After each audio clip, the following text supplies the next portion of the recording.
Welcome to Codex, a history of video games. I'm Mike Coletta. And I'm Tyler Osby. And today we're going to talk about Naughty Dog. Tyler, take it away. All right. Well, when I'm thinking about studios that consistently put out great games for decades, I think Naughty Dog is right up on the upper end of that list for sure. Oh, yeah. I wanted to continue doing my thing of the history of mascot platformers. So I was going to do either Crash Bandicoot or Jak and Daxter or something today. But then I thought maybe doing it on the studio rather than the games themselves might be a fun change. You're so creative, Tyler. That's what I'm going to do. Thanks, Mike.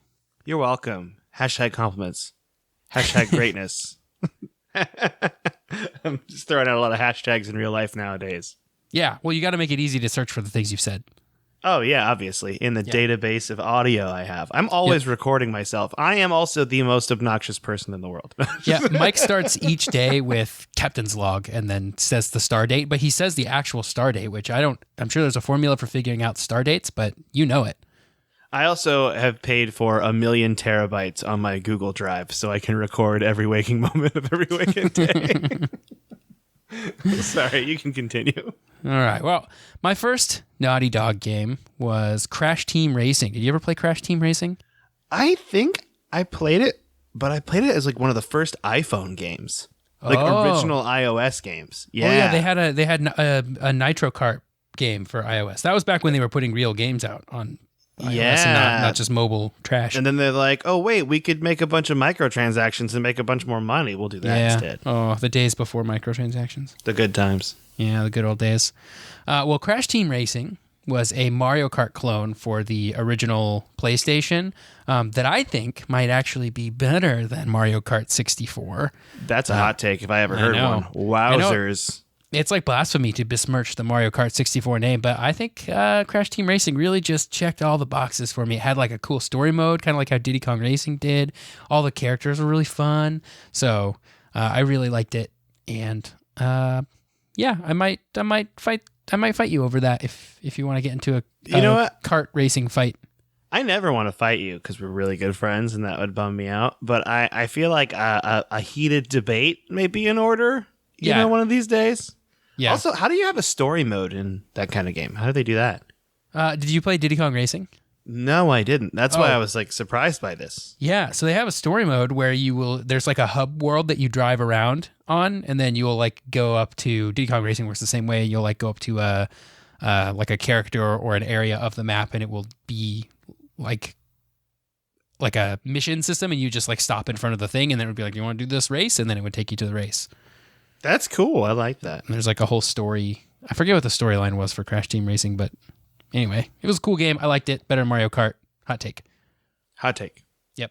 I also want to say at the top of this that there is a very, very good article on IGN called Rising to Greatness, the History of Naughty Dog, and it just has everything in it. So a lot of what I've got here is coming from that. So I want to give credit where credit's due, kind of like how in the early days of the podcast when we used to read the Ultimate History of Video Games, that's kind of what I'm doing here with this. I found that book today in my stuff. I was trying to find my passport because I'm a world traveler. And I was like, oh man, look at this book we used for so long.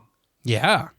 I love it. I love it. I love my favorite part of that book was the ending where it's oh, we're going to see what happens when the Xbox comes out. That's my favorite part of that book. Not really. There's a lot of good stuff in that book. Ultimate History of Video Games. You should check it out.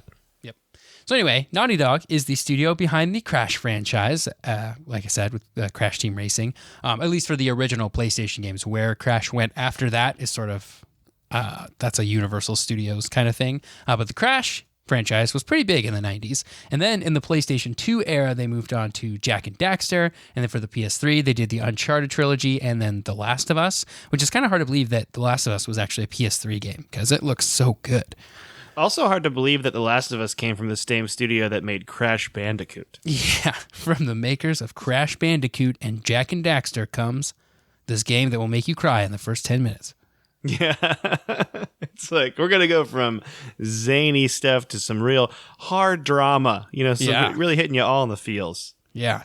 And then they kept making Uncharted and The Last of Us in the PS4 era. So, man, those are all very good games if you haven't played them. But we're gonna talk about those games in this one. This is actually everything we talk about today is going to be pre-Crash Naughty Dog. So we're gonna go back. We're gonna go back to the early '80s, and two guys, Andy Gavin and Jason Rubin, they started Naughty Dog. So in the early '80s, they were both 12 years old, getting ready to turn 13, and they were going to have their bar mitzvahs. But before you can have your bar mitzvah, you have to take a class so you can learn all stuff what it means. And so Andy and Jason met in their bar mitzvah class, and they realized they had a whole bunch in common, mostly that they both liked making computer games for their Apple II computers. So now you got to remember... What? Two cool guys. Two cool guys making cool computer games. That's a cool hobby to have, like making computer games, especially at this time where not a lot of people are doing that. Yeah. So this is the early 80s, which is like, it was just crazy for someone else to even have a computer. So like finding somebody who owned another computer was kind of a big deal, but also that they liked to use it, and also that they knew how and were learning how to program the computer was like a big deal.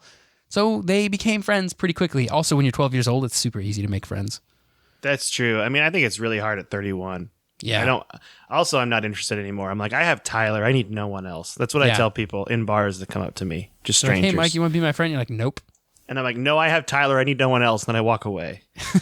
I have a really hard time making friends. Yeah. But when you're 12 years old, it's like, you like computers? I like computers too. Guess we're best friends now. Or it could be like, wait, you like pigeons? I also like pigeons.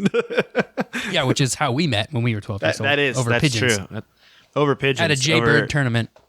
That's right. Oh, what a glorious time that was. Yeah. Also, I wonder how many friends you'd make now if you were like, I like Apple II computers in 2019. Yeah, I bet there are. There's like old, like retro computer groups, right? You could go to a meetup of people who like Apple IIs and be like, I also like Apple IIs. And maybe make some friends. It's kind of like car people, huh? Like they meet up on the weekends. It's a lot like that. Yeah. I love it. So Andy and Jason got to work on making all kinds of games, including a direct ripoff of Mike Tyson's Punch-Out, the arcade version. They wanted to be clear that that's the one they were working on, the arcade version. They were making Mike Tyson's Punch-Out for the Apple II. Was it called Tyke Myson's Kick-In? Was that what it was called? It was not called that, but that would have been a great name for it. We have a great name for it. So sadly, their Mike Tyson's Punch-Out game would never see the light of day because they accidentally erased the floppy that had the entire game on it. Ironically, it was because they were trying to make a backup of it, but what they accidentally did was instead of making a backup of the floppy disk that had the game on it to a blank floppy, they made a backup of the blank floppy onto the floppy with the game on it and erased it. So they lost everything. Whoops. That's a rough shake right there. Classic. Yep. So that's a real bummer. But they didn't stop there, though. They started working on a math game. So when they were 14 years old, they incorporated their company. They called it Jam at the time. Jam stands for Jason and Andy's Magic, which is a pretty sweet name for a company run by a couple of people named Jason and Andy. So they made a game called Math Jam, which was an educational game for the Apple II that taught basic arithmetic. They made all their copies of the game by hand, and they photocopied the instructions and put them all into like little plastic baggies, which is how most games in the 80s were sold. Kind of the Wild West of computer games, especially indie games like what Jason and Andy were cooking up. So they had to do everything by hand, including the sales, which meant they were trying to get this math game sold to schools, so they had to go around to all the schools in their area. But they ran into a problem while they're trying to sell this game. A whole bunch of red tape. Turns out... Oh, no. Yeah, turns out schools can't just buy stuff and start using it. They have to go through like a rigorous testing process to make sure it's good software that actually teaches kids stuff. So when they found out that they needed like a whole bunch of psychiatrists to sign off on it and like a bunch of school teachers and stuff, they were like, nah, dude, we're out of here. So then they decided maybe making non-educational games was the way to go, because then they could just sell them without getting bogged down by the man. I wonder if getting a copy of Math Jam is valuable these days. Man. I'm gonna do a real quick Google search. Math Jam Apple II. Let's see what comes up. A bunch of wiki articles. But no files. No files. It's a bummer. Yeah, that's too bad. But after Math Jam, they started working on a game called Ski Crazed, which was another Apple II game. This one actually stretched the limits of the BASIC programming language they were used. That's the actual name of the programming language, BASIC, which stands for something. But Can we look it up? I'll look it up right now. Don't worry about it. Yeah, BASIC is the name of the actual programming language, and it's like a really easy programming language to learn and make things in, especially on an Apple II, but it's pretty slow because it's an interpreted language that doesn't get compiled. You ready for it? Yeah. Beginner's all-purpose symbolic instruction code. BASIC. Boom. There you go. I did a little bit of BASIC coding on my dad's Apple II back in the day. That was a lot of fun. That's cool. Yeah, it's a very easy language to learn. Were you thinking about making a game like Math Jam? No, I try to make a lot of Mad Libs games. Oh, that's a good idea. That's cool. Yeah. But the problem was I was bad at making up the Mad Libs. I did the programming, which was pretty sweet, and then I was like, oh, but my Mad Libs are actually not very good, so I stopped making them. That's rough. It's a rough go of it, you know? Yeah. But anyway, they were using BASIC to make Ski Crazed, but the further you got down the hill, it would go progressively slower and slower. Ski Crazed was like a downhill skiing game. There's not a whole lot to it, but it got slower and slower and slower the further down. So Gavin redid the whole game, but this time he used assembly, which is a much lower level programming language that's basically just like a step above machine code where you literally tell the CPU exactly what to do about everything. It's super slow to work in, it's tedious, it's prone to errors, but you have direct control over everything, so you can kind of optimize your game and make it run much smoother. So after he redid the whole game in assembly, it ran a lot better. That sounds like a lot of time. Yeah. Well, you got to be really into it to do stuff in assembly, man. That is no joke. Dedication. Sure is. I wonder if they use these old programming languages as like intro tools. You know what I mean? Like BASIC or assembly for like children, the basics of programming, maybe? BASIC was used as like an intro language for a really long time. I think it's better. It's been superseded by things like Python or other like interpreted languages that are pretty easy to learn still, but also have real world applications. Assembly is, even though it's old, it still gets used today.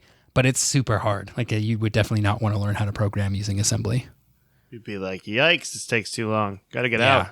Yeah, there are a lot of like genius level programmers that like still don't want to mess with assembly because it's that like just archaic and hard to do. You know, I'm exhausted just thinking about it right now. Me too. And I'm not even a programmer. I'm definitely not. So Ski Crazed was published by a company called Baudeville, and it has sold nearly 1,500 copies. This one actually does, you can find some videos of it online, Ski Crazed.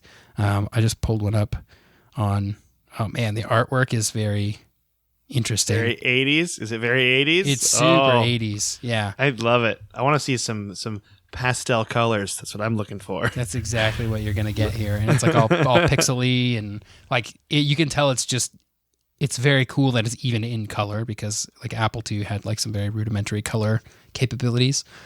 Very orange. Yeah. They sold 1,500 copies though, which is pretty good. So now they were a real company that sold real games that they made. So that had to feel pretty good. They kept at it. They moved right on to their next game called Dream Zone. Now, Dream Zone was an adventure game for the Apple II GS. The 2GS was a little bit of an upgrade for the original Apple II that had a lot more advanced graphics functionality, which allowed them to make a game that looked pretty good for the day. Ruben described it as Myst, but with bad graphics. And I think that's an okay thing for a game that predates Myst by nearly a decade and definitely didn't have the tech that Myst had to take care of, to make it. Like Myst had CD-ROMs and stuff like that, so... I'm sure it would frustrate a 10-year-old me just as much as the original Myst did. So I'm sure that's fine. Yep. So Dream Zone didn't only run on the Apple II GS, though. They also ported it to the Amiga and MS-DOS, so it was their first multi-platform game. Ooh. Yeah.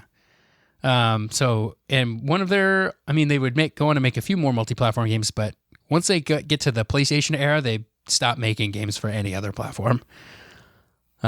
Makes sense. Yeah. Especially when I think they're owned by Sony now. Maybe not. I'm not sure. I haven't got that far yet. I hope these guys, when we go through the history, end up like, making a bunch of money and stuff and calling it good. I like it when people do that. Yeah, I hope so. Not calling it good, but like, hey, moving on to their dream project. Yeah. Like Dream Zone, which sold 10,000 copies. Like Dream Zone HD, the 2020 version of Dream Zone.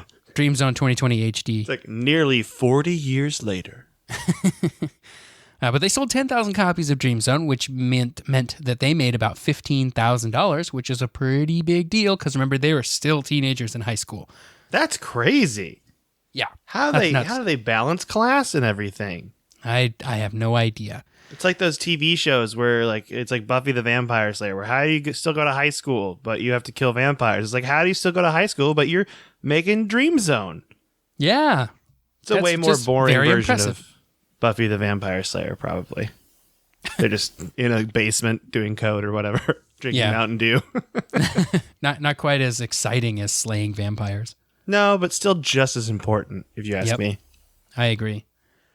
So at this point in time, they were still their games were still getting distributed by Baudeville, but Baudeville's distribution setup wasn't super great, and so they thought that if they had a better partner, they might be able to get their game into more stores and sell more copies of it. So they ended their partnership with Baudeville, and they started to work on their next title, Keith the Thief. Ooh, I love that title. I just love titles that rhymes. That's a really good title. I like it a lot too, and it's because it rhymes. That's why I like it. Yeah, and I just love that. The like, if you look up screenshots of this game, it's just that 80s aesthetic that Ski Crazed also had. Like, doing art on those kinds of machines is really difficult because there weren't any really good like painting programs. So there's like making the art for these games must have just been huge.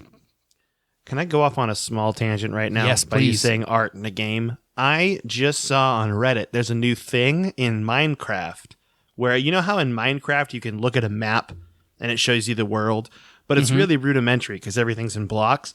There are people that are drawing using the game world, so when you pull up the map, it looks like something. What? But that takes so much time. Why would you do that? I don't know. They're placing... the one I saw was someone was placing blocks and made it look like a Pokemon. And I'm like, that's cool. That is hours and hours of time spent. Wow. Yeah. It's nuts, right? Some people are crazy. I know. They got a lot of time on their hands, too. That's a lot of podcasts they could be listening to. Maybe that's ours. True. Maybe they are while they're doing it. Maybe they could rate and review and subscribe to it while they're doing it. That'd be crazy. If you're currently drawing things for the minimap in Minecraft, please take a moment to rate, review, and subscribe to Codex, a history of video games with Mike Coletta and Tyler Osby. That's really good. That's a really good plug. Or you could draw that on your minimap. So when you pull up your minimap, it says rate, review, and subscribe to Codex History of Video Games. If you do that, send us an email, codexhistorypodcast@gmail.com. And we will love you forever. Sorry, Tyler. Tangent over. Oh, man. The cover art for Keith the Thief is so good, too. It's just like super I'm going to look this up. 80s. By the way, do you know Keef is like definitely a slang term for something involving marijuana? Didn't know that. I wonder if they knew that when they did this. I don't know. I've been hearing of the name Keef as opposed to like Keith. Like you watched Righteous Gemstones, right? Like there's a character in that named Keith. What? Maybe that's what it is, and maybe I just have my mind in the gutter. Maybe. Oh, this is a great... Is it Keith the Thief, a boy and his lockpick? Yeah. That's a great cover.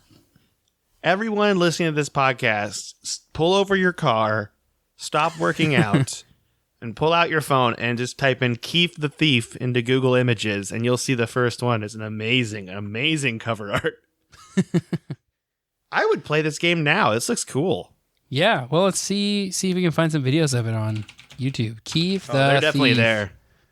Keep the Thief gameplay, MS-DOS. There it is. MS-DOS. Wow, it looks great, too, for that time period. Yeah, it looks really good for that time period, for sure. Oh, it's got some sweet music, too. Oh, man, I can't wait to watch it after this. I know I say that a lot about stuff, but I'm really into Keith the Thief now. Yeah, we're putting it right up there with Jaybird. We're going to have a great Keith the Thief tournament. The reason I brought up the marijuana reference is because I'm like, they are in their 20s and it's the 80s. So, you know, it's true. That's maybe they're just, it's like it's the right what you know scenario, you know? It's kind of like that. I get you. Okay. So for Keith the Thief though, remember they ended their publishing deal with Baudeville. So they needed a publisher. So they did what any indie game studio would do when they needed a publisher, and they literally just called up Electronic Arts front desk and told them they wanted to make a deal with them. They're just like cold called, which is pretty impressive. It's a power move if I've ever heard of one. and it would probably not work today. But in the 80s, you could do that kind of stuff. So they were still called Jam at the time, but by the time Keith the Thief hit store shelves, they would have started calling themselves Naughty Dog. Also a great name for a company, Naughty Dog. Yep. Just sounds good. Like it rolls off the tongue well. It's good stuff. Yeah.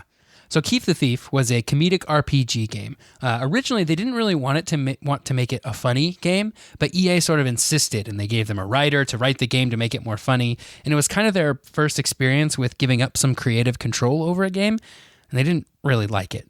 So while Keith the Thief sold 50,000 copies, which is pretty good for a game at that time, EA had put $50,000 into making it, which is pretty tiny by today's standards, but back then games just like didn't cost that much to make. So like putting 50 grand into a game and then selling 50,000 copies is like huge win for EA right there. Because games still cost like $40 or $50 at retail. So think about it that way. You don't have to sell very many copies to break even or make a profit. Games still sold at that price at that time? Yeah, and that's $40, $50 in 80s money. So you're looking at it's like $80 or $90 now probably. So games have definitely gotten cheaper than with inflation over time probably. Yep. That's still crazy to think about that. If you wanted to get Keith the Thief new, it would cost so much money. Yeah, that's why I think it's crazy. Or not crazy, but it's like it's funny now when people talk about how they're constantly nickel and diming us, or like things like they're selling us DLC or they're selling us expansion passes and things like that. Like, if I want the complete game, it's going to cost me $100. Like, yeah, man, that's how much games used to cost. Yeah, I'm personally of the mindset that there needs to be some sort of regulation as far as, or at least some sort of agreement, and they'll never do this because it requires them not making as much money, but doing it by how long the actual gameplay is. Like if it's like Portal and it's going to be short, it should be $20. You know what I mean? But I understand that it just because I feel like we got kind of bamboozled by a couple games sometimes, you know, where you pay $60 for a game and there's like 20 hours there. Yeah, I mean, 20 hours is a decent amount of time. I guess it's substantial. You also run into people like you run into developers like probably just padding out the time it takes for their game to just be longer for the sake of being longer, which is not necessarily good either. That's a good point. You make it because people are inherently evil. Yeah, hot take. You heard it here first, folks. Yeah, people are inherently evil.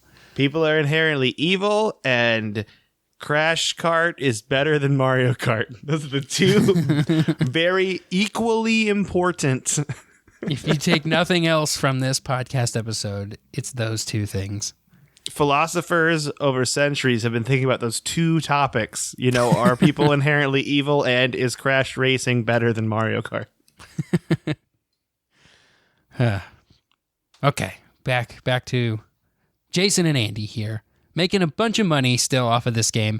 But then what EA told them after they sold 50,000 copies, which was enough copies, but not like a lot of copies. EA was like, yeah, the game probably would have been better if you guys hadn't made it funny. And so they were like, are you serious? Because we didn't want to, and you made us do that. And you wanted us to make it funny. Wow, yeah. EA. Scumbag EA turning around here. Yeah, so they were pretty bummed out by that. So still, they soldiered on with EA as a partner, probably because EA was so big that they were basically guaranteed to make money working with them as their publisher.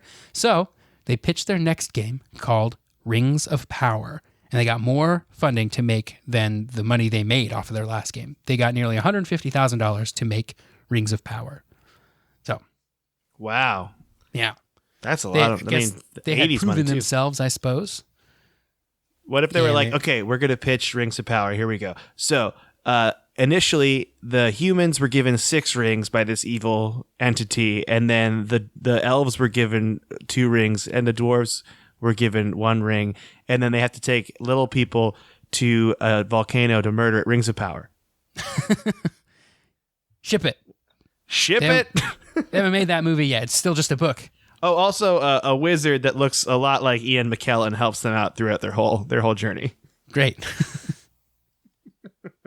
Ship it. All right. Rings of Power. Much more difficult for them to work on since at this point they were both at college. Remember, they're still kids, basically. So they were at college in different states using their modems to send their work back and forth. Modems. Can we time out a second? Now they're in college doing this? I thought they were working at EA or something. No. They're still making games like in their bedroom. This is bananas. Bananas. Yeah, I had to spell it. That's how bananas this is. Yeah. I was in college. I couldn't pay attention to anything. I couldn't even do my schoolwork. I know. Same. Hence the liberal arts degree. Right. Man, these guys are heroes. Josh, Jason and Andy. I don't know why I said Josh. Sorry, Jason. Jason and Andy. Everyone should look up to them. Yep. They were really getting it done even in college. I feel like if you're making money making games like this, like why are you even going to college? You got a job. Keep making games. It probably paid for their college, though, when you think about it. Yeah, that's true. At this time is even more amazing. Even though college in like the 90s or late 80s, early 90s is super cheap. Well, cheaper than today. Compared to today, yeah. But yeah, so they were using their modems to send their work back and forth. Jason, I think it's Jason that did a lot of the art stuff, and then Andy did the programming, or more programming. So modems were just starting to become a thing by 1990. Even though they were super high tech for the time, the data transfer speeds were still incredibly slow, even by standards of the day. Like it was hard. This is like dial-up modems, right? Yeah. And their direct dial-up modems, they were probably sending them directly to each other. Like you would call up their phone number on your computer, and like their computer would answer it, and they would start talking back and forth. Followed, before or after a bunch of terrible noises that the modem of course. Made. Yeah. So it was tough for them to make a game like this, but during the summers, they were able to get a lot more work done on the game because they came home and they could, and then work like how they used to. So Rings of Power was designed to be a PC game, but everything changed when they got their hands on a Sega Genesis development kit. Everything changed when the Sega Nation attacked. Who doesn't want a Sega Genesis development kit? That's going to change lives now. Yeah, it's actually funny because they didn't get a real dev kit. So it would take a little bit of a side detour here. You had a Sega, right? I did have a Sega Genesis, yes. You remember those cartridges that were made by EA, like NHL and like Madden, or if you had any of those EA games? They were like a little bit bigger and they had kind of a yellow like tab on them or something. Yeah, I remember those. I didn't have any myself, but I had friends that had them. Yeah, do you know why EA games were a little bit different? Why? Because EA had to reverse engineer the Sega Genesis, because they went to Sega and they were like, when they wanted to make games for the Genesis, they went to Sega or Sega came to them anyway, and they were like, okay, here are the terms, we want this. And in the late 80s, Sega, being inspired by the way Nintendo had done their licensing for the NES, remember they had like an iron grip on their publishers. They had all kinds of rules where it's like, you can't make games for other platforms and stuff like that. Like if you were making games for Nintendo, you were really working under some pretty heavy rules. This is also where the whole like no violence, sex, cursing, all that stuff comes from with Nintendo games that we know today. Yeah, and I think you could only make like 6 games a year for the NES to avoid them, like that was Nintendo's way of avoiding like crappy games just being pushed out the door just to make money, which is smart. Especially because then you could make 6 games a year easy, really. Yeah. So Sega was trying to do something similar, and so when EA went to them and they're like, well, let's make a deal, Sega was like, no, we're gonna do this like Nintendo, and EA was like, nope, then we're gonna have to walk away. And the guy, I forget who it was exactly, but the guy who worked for Sega was like, well, then I guess you're just going to have to reverse engineer the Sega Genesis if you want to make Sega Genesis games. So they did. EA made they reverse engineered the Sega Genesis, and so their cartridges are like slightly different because they're technically not Sega cartridges, I guess. Do you think they left? They're like, don't write checks you can't cash, Sega, as they closed the door, and then they went back and tinkered with the Sega Genesis? Challenge accepted. Yeah, I had no idea, though. That's why those cartridges were like that. I was just assuming, they're making their design all flashy for EA games. Apparently. Nope. Yeah, they're apparently so EA cartridges were actually different from Sega cartridges, and they needed to be bigger. I'm sure I don't know if they needed to be bigger, or they may have just been differentiating just because they could, because they were making their own cartridges, so they could do whatever they wanted, I guess. Oh yeah, This is really like Wild Wests of games. I know we talk about it like when we did the whole history timeline, but I kind of like love being reminded of this era where there was really no rules set in place, so people could do this. Yeah, and when companies would try to set rules, like sometimes a company like EA was big enough to just be like, screw your rules, we're going to do whatever we want. Because weren't there still, like, I don't want to say black market, because that's not the term, but non-licensed NES games? Yeah, those 10 games that Atari was making. Remember, they had reverse engineered the NES. Oh yeah, and then also those, we briefly mentioned them. I think there were some religious games that were definitely not licensed by Nintendo, and those were made and shipped out. Like the one, I think we talked about the one where it was like the Noah's Ark one where you had to get all the animals on the Ark. Yeah, and there's like Bible Adventures and stuff like that. Bible Adventures, that's the name of it, yeah. Yeah. So it's just a funny time, because like now you can't, if you want to get your game on like an Xbox platform, you have to go through Microsoft, because there's literally no way to run. Like nobody has figured out how to run games on an Xbox in a way that doesn't require Microsoft signing off on it.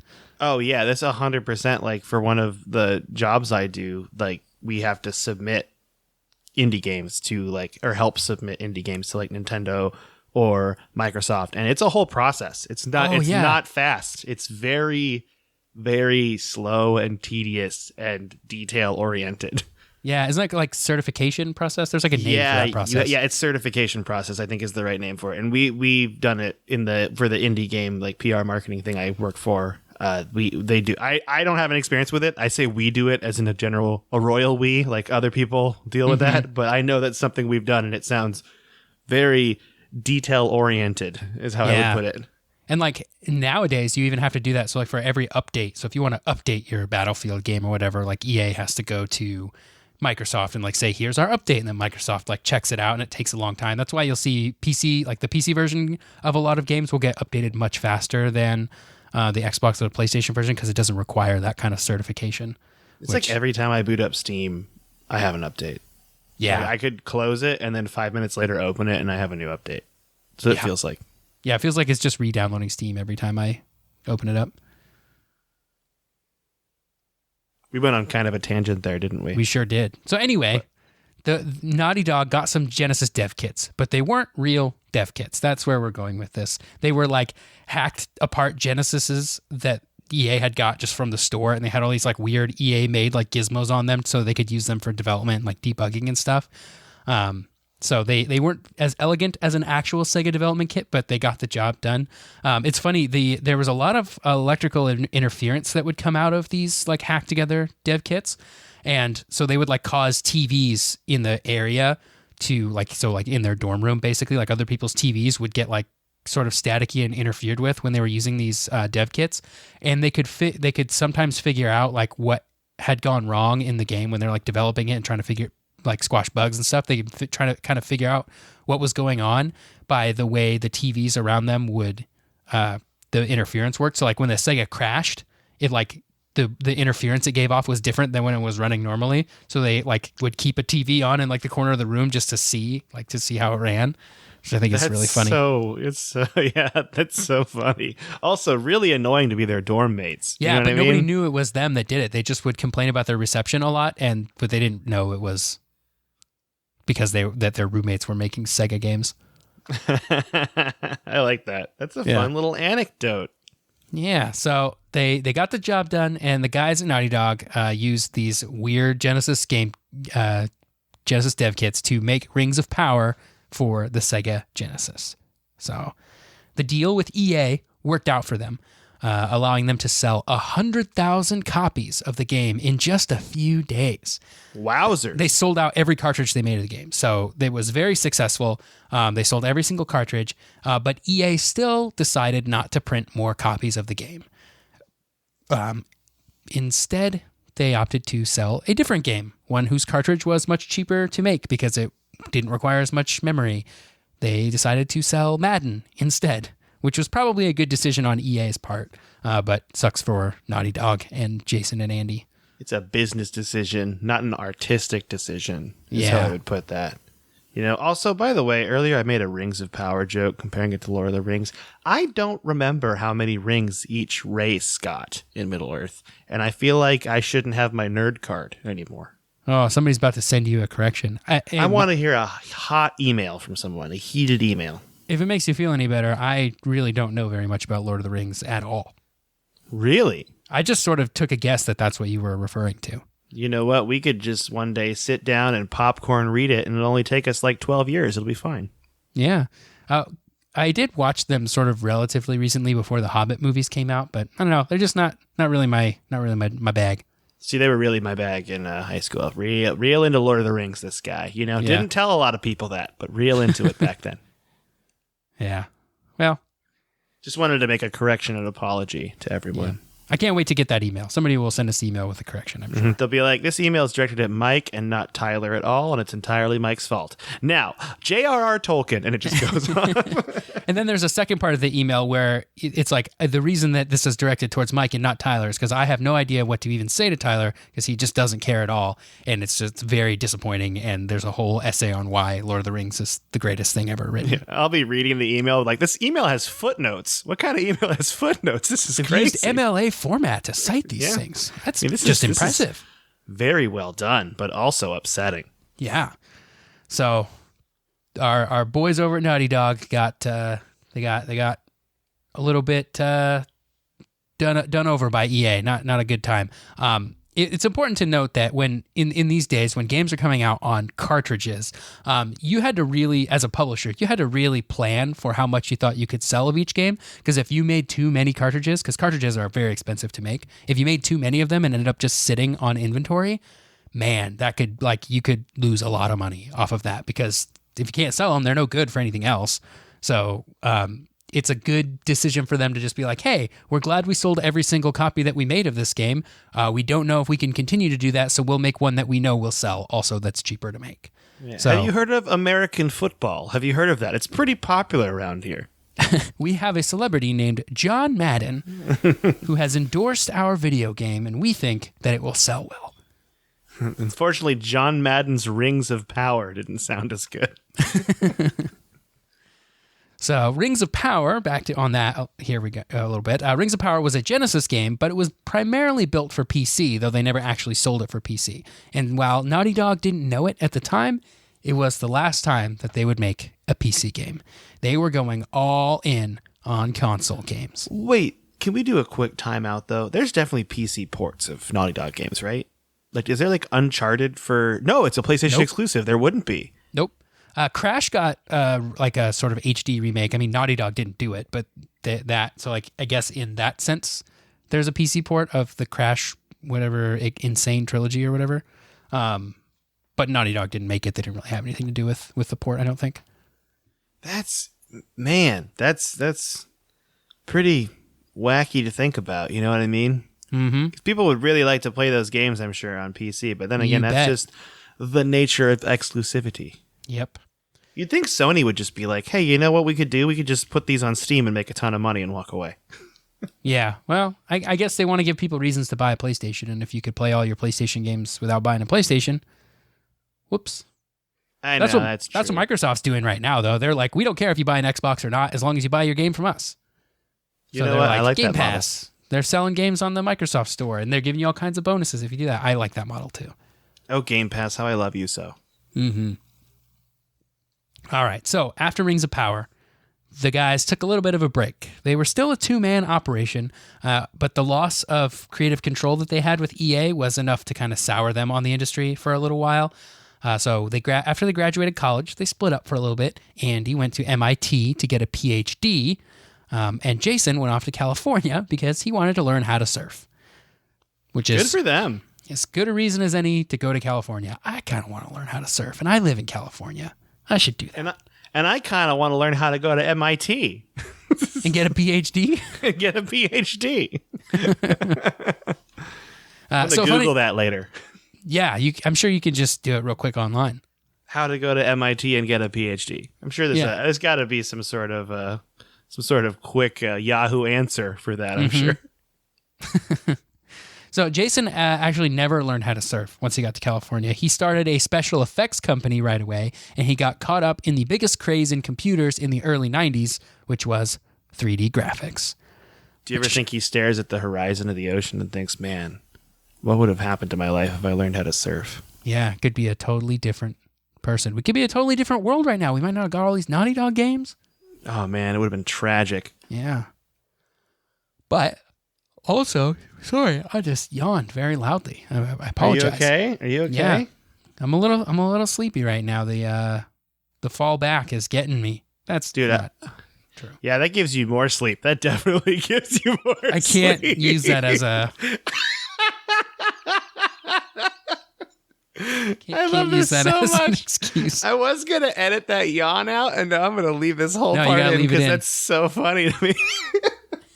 Oh, man, getting this extra hour of sleep really got me exhausted. Really, yeah. Overslept, maybe. All right, so around this time, Trip Hawkins had left EA, and he founded 3DO. He wanted to bring 3D graphics to the masses, and he wanted to use CDs to do it. Jason and Andy were super keen on this because they had been burned by cartridges in the past. Not only were they very expensive, but remember, that's why EA decided to stop printing their game, was because they wanted to do different things, and they had to be much more intentional with how they printed cartridges, because you don't want to sit on a large inventory of cartridges. But CDs are a little bit different because they're so much cheaper to make, and if you have extra inventory, it's not really a big deal. They don't take up a whole lot of space, and I think they're pretty easy to recycle, I assume. I don't know. But also because the companies that manufactured the cartridges, like Nintendo and Sega, and I guess EA made their own cartridges, they had so much power, they could essentially just king make the projects that they wanted, and so projects of lesser profitability would be sacrificed for that. So it's the Madden, no more Rings of Power in exchange for Madden kind of thing. They just didn't want that to happen to them again, but they knew that with CDs that wouldn't happen. So Trip Hawkins convinced them that they could get that with the 3DO, and he gave them a dev kit, a real dev kit, not a hack together Sega dev kit that EA sort of built in a cave out of spare parts. That's unfortunate.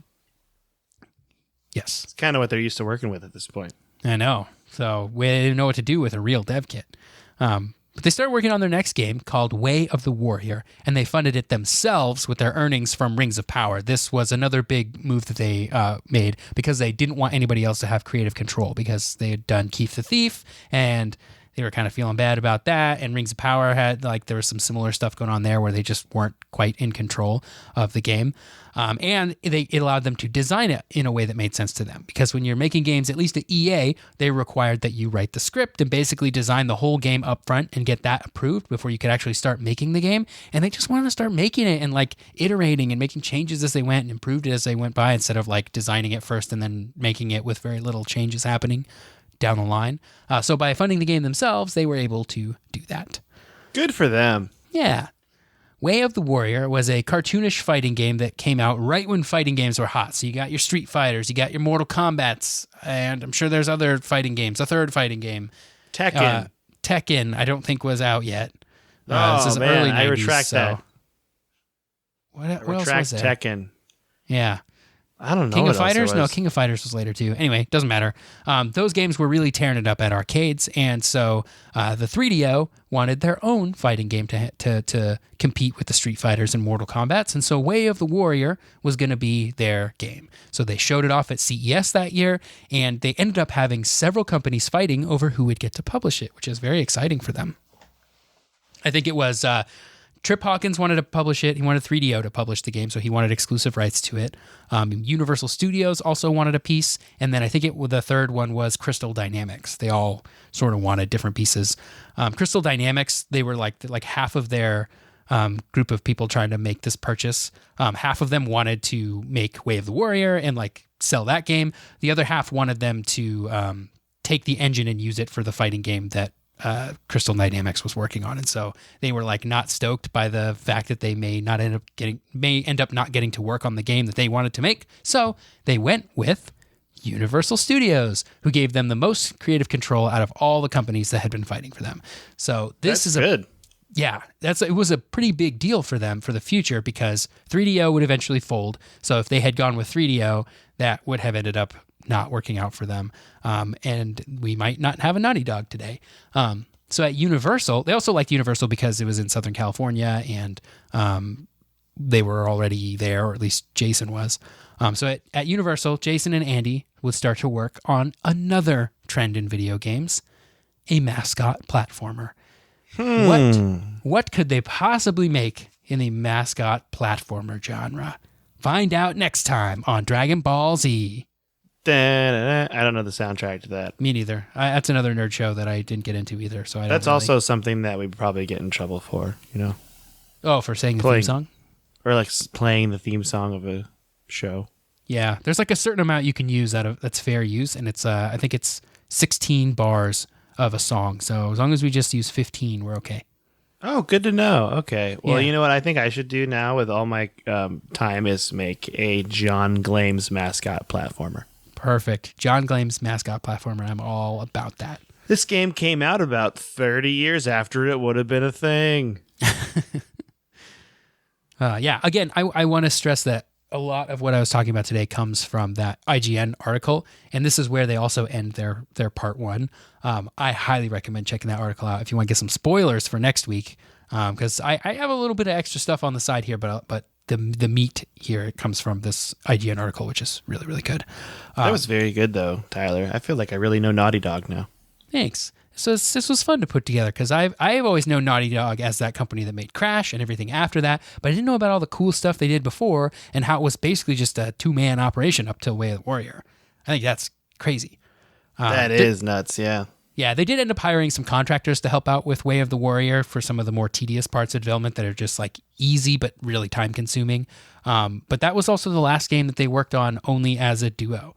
So I kind of want to try to find a copy of Rings of Power or something and play it on a Genesis. Rings of Power looks really cool. I was actually just about to say that. I'm looking at the Wikipedia page right now. How much is it? If I go on eBay, because they only made 100,000 copies. It was for the Mega Drive, too. Yeah, that Mega Drive is the Genesis outside of the U.S. Oh. Looks like it's about $30 to $50 on eBay. So, all right. It's not ridiculous. Well, that's still cool, though. It's definitely doable. It's got one of those cool EA cartridges. It's probably because they only made 100,000 cartridges, and you got to consume like over half of those have been thrown away by now or broke. Yep, for sure. That's very interesting. I wonder how it was like market research to see how video games, I guess, deteriorate over time. You know, like how they start with all these copies of this one game, and then where do they all go? Oh, yeah. Like how long does it take to make a game rare? That's a good question. And it also depends on the demand for the game, because like I'm sure there are games that are one of a kind, but no one actually cares about. And so only people who are like trying to get a full set of like that thing actually care. Like Jaybird, yeah. Exactly. Well, Mike, what you been playing?